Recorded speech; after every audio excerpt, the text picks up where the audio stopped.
This is a problem from section 5-3, problem similar to your homework. In a clinical test of a drug, 79.8% of the subjects treated with 10 milligrams of the drug experience headaches. In each case, assume that 5 subjects are randomly selected and treated with 10 milligrams of the drug. Find the probability that at least 4 of the subjects experience headaches. And a follow-up, is it unusual to have fewer than 4 subjects experience headaches? So first thing we should note is that this is a binomial distribution. And for a binomial experiment, we are looking at a fixed number of trials, and we're looking at a constant probability for each of those trials to have a success. And in this case, our success is a headache. Now, I know that getting a headache doesn't seem successful, but in terms of the context of our binomial experiment, that's what we'll consider. This problem actually had a table associated with it, but I'll show you how to create that table on the calculator. To create a binomial distribution table on our calculator, we're going to start off with an L1 list, starting with 0 and going all the way up to n, whatever n is. In this case, n is equal to 5. So our L1 list will go from 0 to 5. Your L2 will contain the probabilities for each of these random variables. So I will go up to L2, arrow up. Notice a couple of things.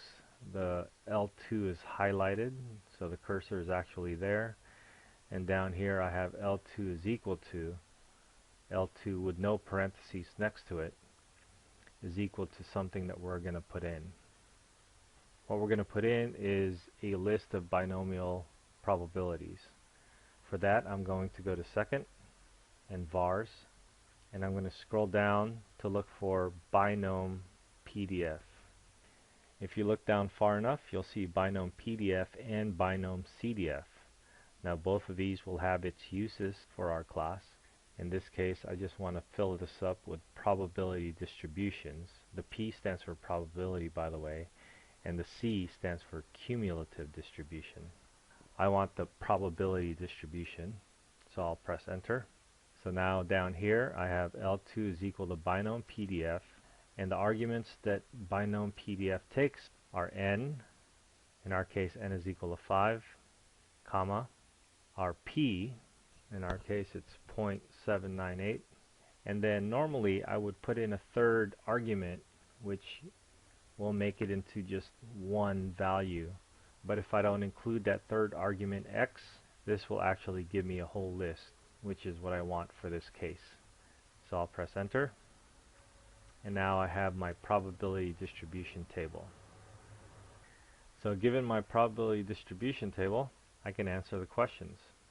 So the first question is find the probability that at least 4 of the subjects experience headaches. So let's take a look at this phrase, at least 4.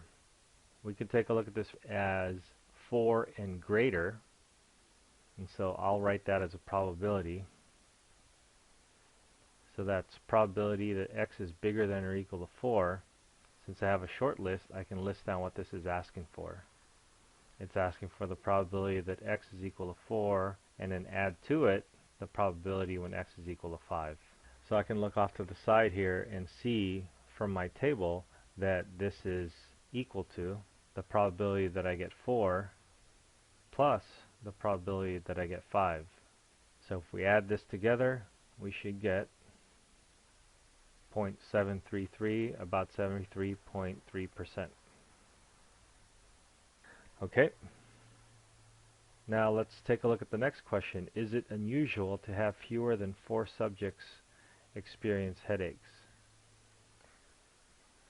So the phrase fewer than 4 means strictly less than 4. So I'll write that in a probability form. And in our case, we're going to add up the probabilities from 0 up to, but not including 4. So it's just from 0 to 3. So we still have the table handy. We can add up all these values. And I'll just go ahead and use my calculator. So here are the values that we are adding up. The probability that we get exactly 0 is 3.4 times e to the negative 4, or times 10 to the negative 4. So imagine moving the decimal place 4 places to the left, and then we get 0.0003, and then 4 was rounded off to 3.6, but I just wrote down 3.6 for now. And then the rest of them are there. Let's go ahead and add them all up and see what we get. 0.2668, and I suppose that rounds off to 26.7%. Okay, so the question is this unusual? It doesn't seem to be unusual, because the unusual values that we would consider would be less than 5%. So we can say that because it's not less than 5%, it's not really unusual. Okay, so that about tackles this problem. I do want to show you another way to do this without really relying on the table. And what I'm going to do is I'm going to focus on these expressions, at least 4 or fewer than 4 for our particular experiment, and see if we can approach this a little bit differently using a calculator. So here's what I want to focus on. I'm going to do it in a slightly different order, though. I'm going to work on the fewer than 4 first, and I'll show you why that is, and then we'll take a look at at least 4. One thing to note is that these two probabilities are complements of each other. If you notice that, you go from 0 through, or you go with fewer than 4, you're looking at values from 0 to 3, and then with at least 4, you're looking at values from 4 on up. So if you add these two probabilities together, you should get 100%. And I don't know if you noticed that, but 73.3% and 26.7% does equal 100%. We'll use that piece of information as a little bit of an advantage for us. Let's take a look at fewer than 4. The binomial distributions in your calculator have a cumulative option, and that is called the binom CDF. And the binomial distribution functions, as you noticed, take in as a argument our n, so in this case it's 5, our p, in this case it's 0.798, and then that last value that we didn't put in before when we were making the list gives us how far we need to go. If we want fewer than 4, let me go back up to this picture and see where that is. Fewer than 4 focuses on the binomial distribution from 0 to 3, because we're not including 4, so we have to stop at 3. So what we can do is we can take a look at the binom CDF from 0 all the way up to 3. If we punch this into our calculator, we should get the same probability that we got here, which is about 26.7%. Let's take our calculators out. So let's search for the binom CDF. I'm going to go to second, and then distributions, and scroll down until you see your binom CDF, and then hit enter. Let's put in our n, comma, let's put in our p, comma, and then this is where our third argument comes in. Let's put in the x value that we want, and we want 3, parentheses, and then enter. You see that it's fairly close to what we had.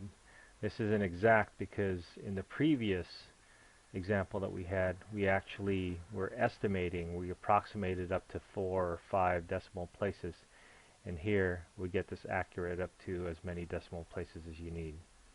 So in this case, 0.2668, basically 26.7%. So that is our result. Now let's backtrack and take a look at this at least 4 statement.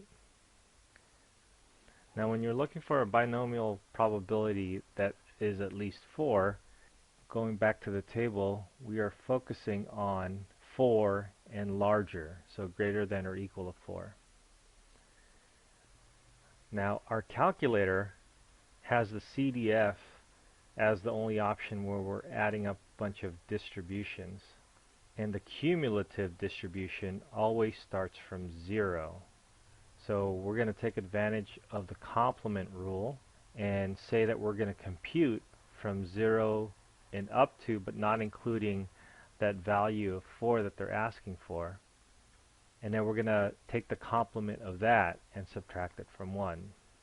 In other words, what we're looking to punch in our calculator is going to be 100%, or 1, minus the binomial CDF of what we computed before, and that would give us the complement. We have the value for this binomial CDF, but let me just show you how to punch it in your calculator. So we're simply going to punch in 1, and then minus, and then look for that same command that we had earlier. So here's our command. We'll press enter, and we'll see that we got 0.73317, which is what we had before. So here he goes, the same results, a slightly different approach, and probably the approach that we would be looking at in the exam situation. Okay? I hope that helps. Good luck.